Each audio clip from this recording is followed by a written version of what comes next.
In this module, we will explore the concept of residual analysis for generalized linear models. You have already learned about the concept of a residual for a linear model. So once we have fitted a linear model using, say, the technique of least squares, we would like to know how adequate the model fitted is. There are several ways to do this. One would be to look at a summary criterion measure, such as R-square or adjusted R-square. The other would be a more intuitive and perhaps subjective approach based on the residuals. So you know that it is possible to plot residuals against fitted values, against covariates, and so on, to explore whether we have included all the predictors, included the correct functional form, and whether there is heteroscedasticity in the model. Here we should like to do the same thing for the case where we have a broader class of models, which is the generalized linear model. So to begin with, we will first introduce the definition of a residual. You will see that although it is quite natural to define a residual as the fitted minus observed for a linear model, the comparative definition for a generalized linear model is not actually so straightforward. So we have alternative classes of residuals, so for example the deviance residual, the Anscombe residual, and so on. And the correct choice will often depend upon the purpose of our analysis.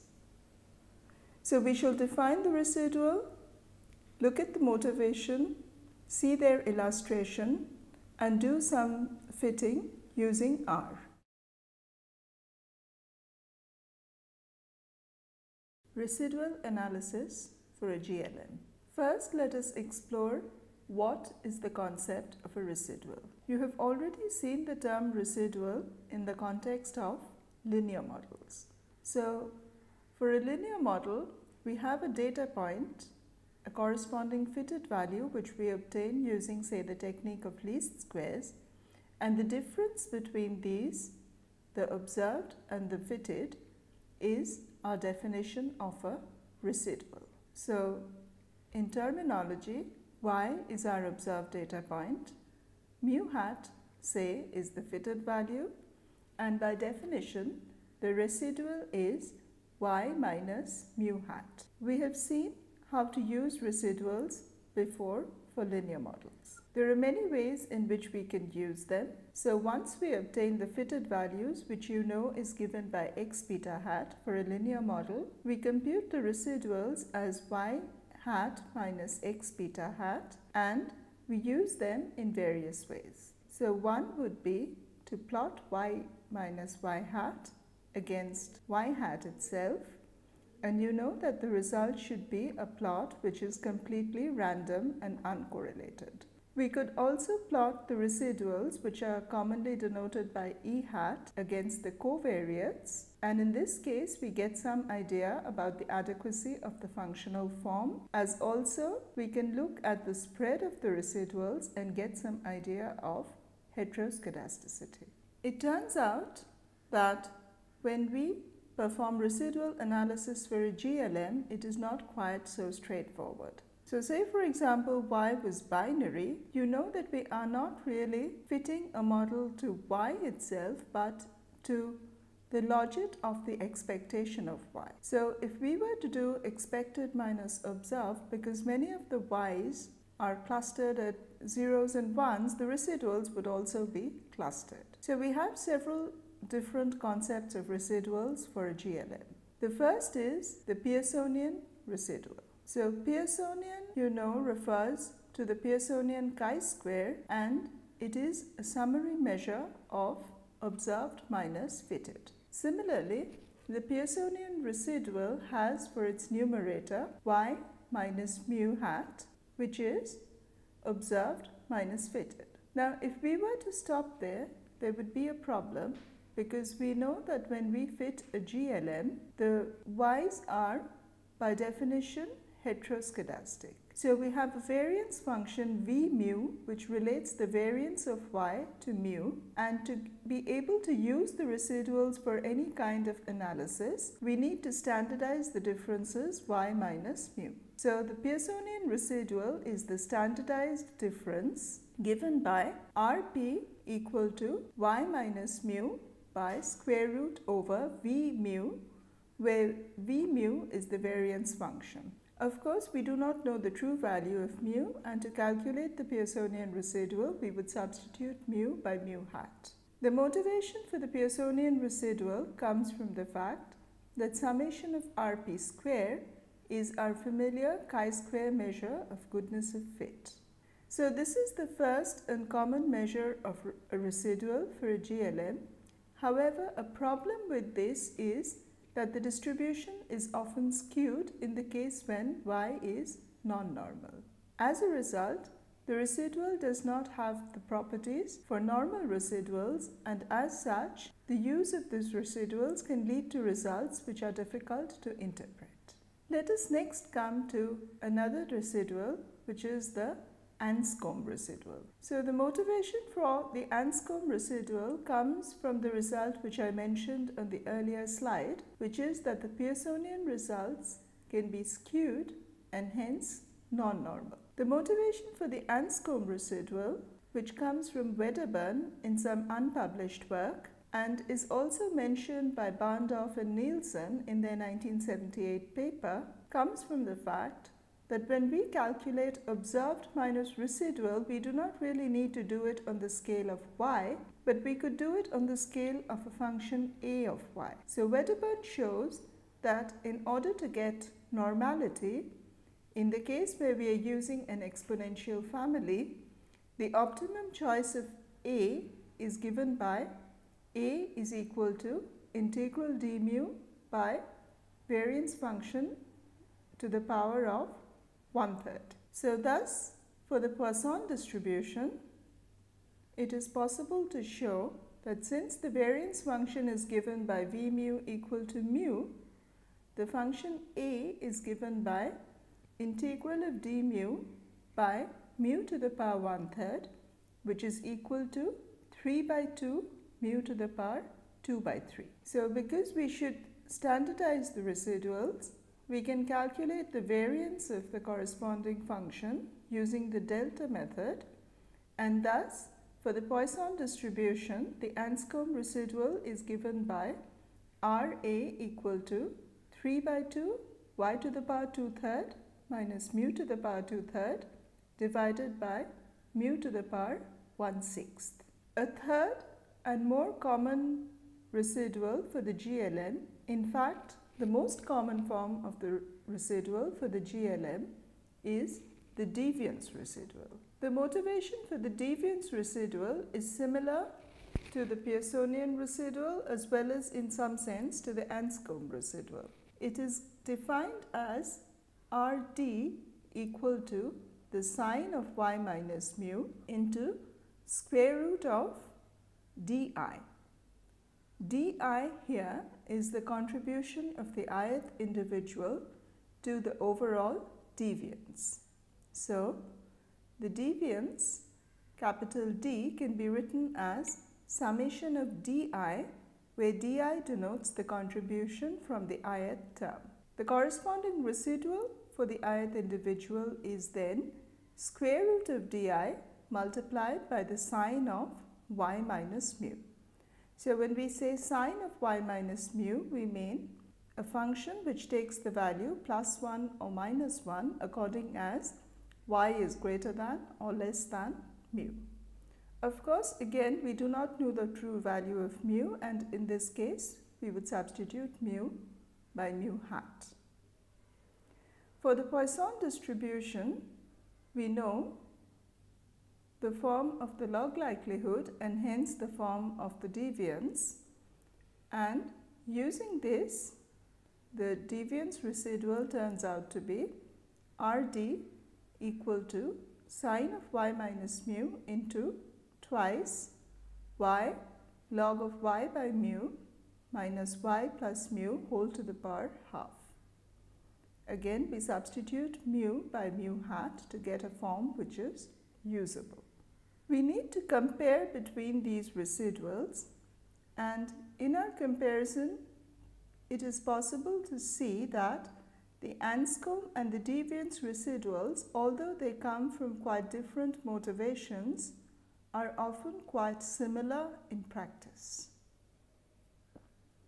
So to see this, for example, for the Poisson distribution, note that the Anscombe residual for the Poisson distribution is given by Ra equal to 3 by 2 mu to the power half into c to the power 2/3 minus 1. We substitute y equal to c mu. For the Poisson distribution, the deviance residual is given by Rd equal to sine of c minus 1 mu to the power half into 2 c log c minus c plus 1 whole to the power half.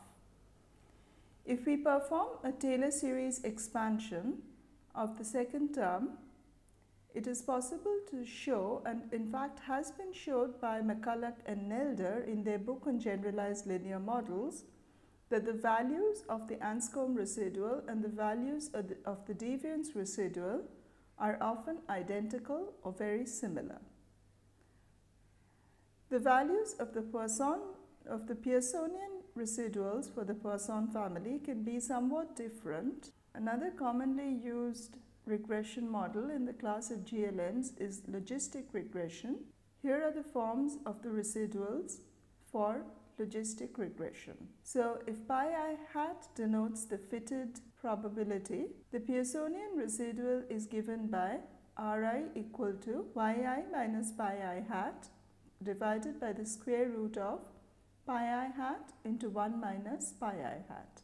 I am assuming here that yi refers to ungrouped binomial data, that is, we have a Bernoulli family which takes the value 0 or 1.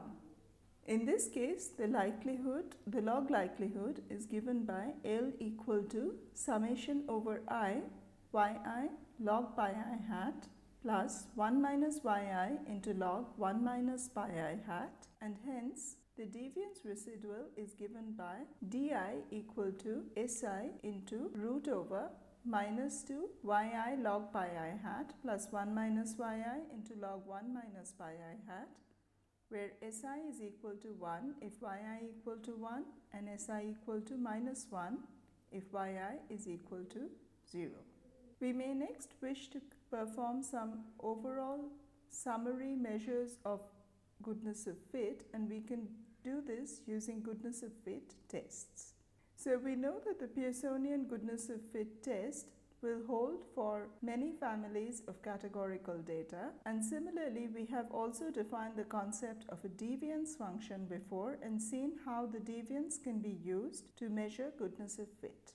After performing residual analysis, we might also wish to perform a goodness of fit test. So you have heard before of the Pearsonian goodness of fit test, which holds for categorical data, and we have also introduced the deviance function and seen how the deviance function can be used to test goodness of fit. So one summary test which is available to us is to use chi-squared tests based on the sum of squared Pearsonian or deviance residuals. However, this test does not often work well in practice, and there are extensive comparisons on this which have been shown by Hosmer in his 1997 book. A better test has been proposed by Hosmer and Lemschau, and to implement this you can use the Hoslem.test function in the resource selection library in R. Next, let us move on to the concept of the hat matrix. You are already familiar with the concept of a hat matrix for linear models and have seen that this is given by x into x prime x inverse x prime, where x denotes the deviance matrix, where x denotes the design matrix.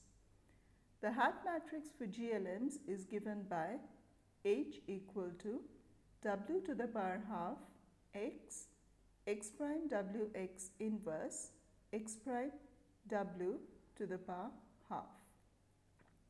where W is the inverse variance or the weight. Now the hat matrix for GLMs is somewhat different from the hat matrix for LMs. So to begin with, note that if we were to have binomial data, for example, then pi hat is not obtained by multiplying y by the hat matrix.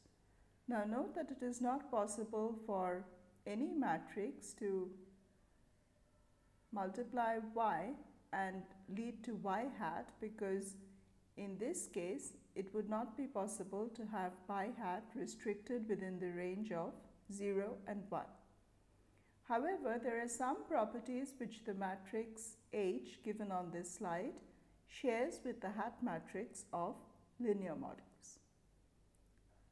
So firstly note that H of R is equal to 0, where R is the vector of Pearsonian residuals. If you compute H transpose, then you will see that H is equal to H transpose, that is, H is symmetric. Also, if you multiply H into H equal to H square, you will see that H square is equal to H and that H is idempotent. Also, H w to the power half x is equal to w to the power half x, and x prime w to the power half h is equal to x prime w to the power half. If you replace w by the identity matrix, then you will see that a similar property holds for the hat matrix from linear model.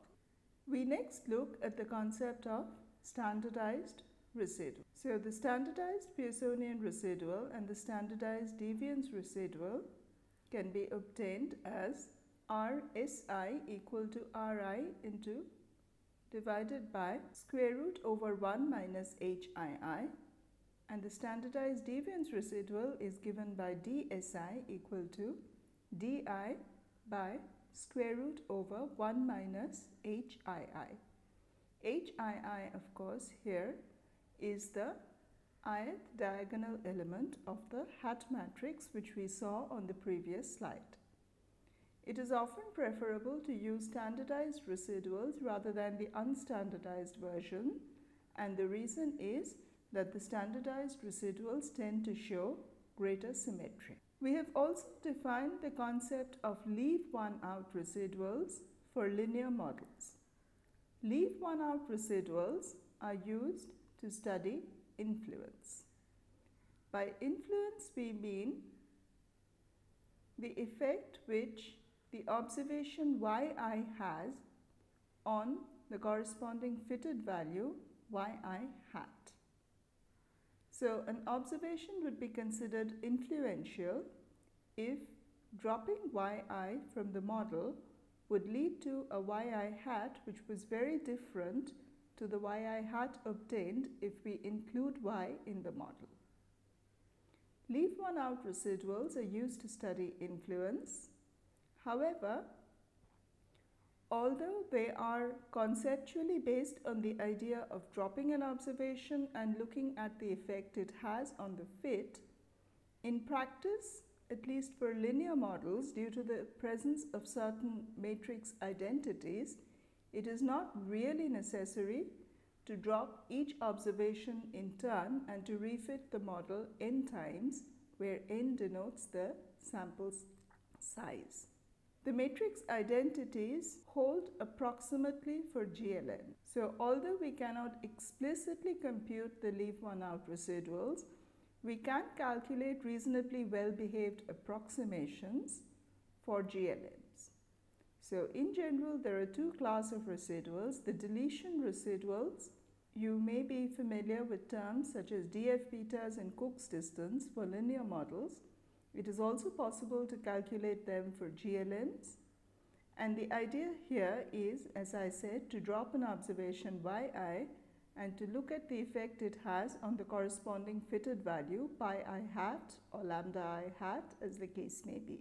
There is also another concept which looks at infinitesimal perturbation. So the idea is to look at very small perturbations in the model and to see the effect of this perturbation on the corresponding fitted values. Finally, let us look at an example in R which illustrates residual analysis. Our data set here is the survival of trout eggs depending on time and location. So boxes of trout eggs were buried at 5 different stream locations and retrieved at 4 different times. The number of surviving eggs was recorded and is recorded in the data set trout eggs as the variable survive. The data set is a data frame with 20 observations on 4 variables. So the first variable is the outcome survive, total is the number of eggs in the box, location is the location in the stream, and period is the number of weeks after placement. So both location and period are factor variables.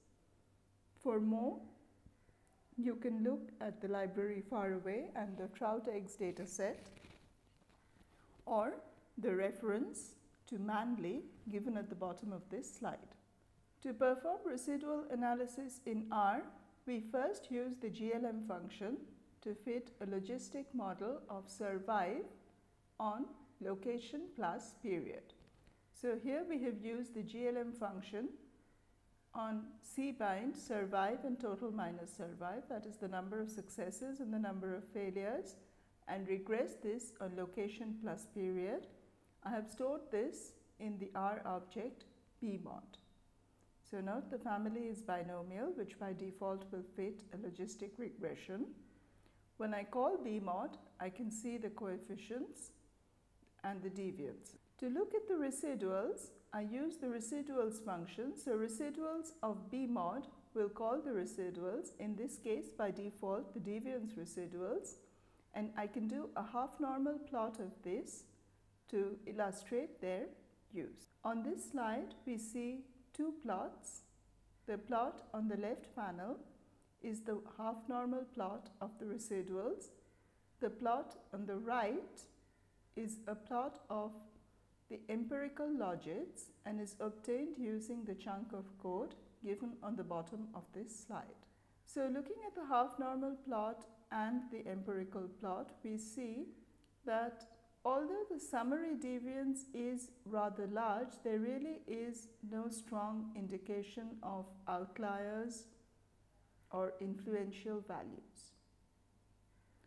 Another reason why we could have a large value of deviance, even though we do not have outliers, is heteroscedasticity, and thus, having ruled out the presence of influential values, we can next explore how to deal with overdispersion, which appears to be present in this example. So to do this, we shall calculate an empirical estimate of the dispersion scale parameter, and here we have obtained it as sigma 2, which is the sum of residuals, in this case Pearsonian residuals, divided by the sample size. We can see here that the scale factor is 5.33, which is rather larger than the normal scale factor, which is taken to be 1 for the binomial family, and thus it appears to indicate that we have substantial overdispersion in the model. We can next recompute our estimates and standard errors, assuming that the scale parameter is given by sigma 2, and you can compare this to the previous set of estimates and see that although the estimates will not change, the standard errors will be adjusted, and hence the Z values and the probabilities will change. It is a good exercise for you to compare this to the unadjusted output given on the previous slide. In this module, we have defined the residual for the GLM. We have seen that although the definition of a residual is quite natural in linear models, in GLMs there are different considerations which lead to different categories of residuals. So to begin with, we have the Pearsonian residual and we also have the deviance residual. Both of these are based on the contribution of an individual to summary goodness of fit measures, in this case the Pearsonian chi-square and the deviance chi-square. It has been shown that the Pearsonian residual can tend to be skewed and hence behave in a non-normal fashion. So based on this motivation, Anscombe defined a different class of residuals, which is to approximate the behavior of the residual to normality as quickly as possible. So we have yet another class of residuals called the Anscombe residual. So although this might sound confusing in practice, it is possible to show that the Anscombe and the deviance residual in many cases will tend to give similar results. Having defined the different residuals, we have also considered the goodness of fit tests and seen that the Pearsonian and the deviance residuals, although they lead to goodness of fit tests, do not always behave in an optimal fashion. This has been studied by Hosmer and Lemschau, and they have also proposed an alternative test. We have defined a hat matrix for GLMs. We have seen before that the hat matrix is extremely useful for the linear model, and it can be used to map the observation vector y into the vector of fitted values.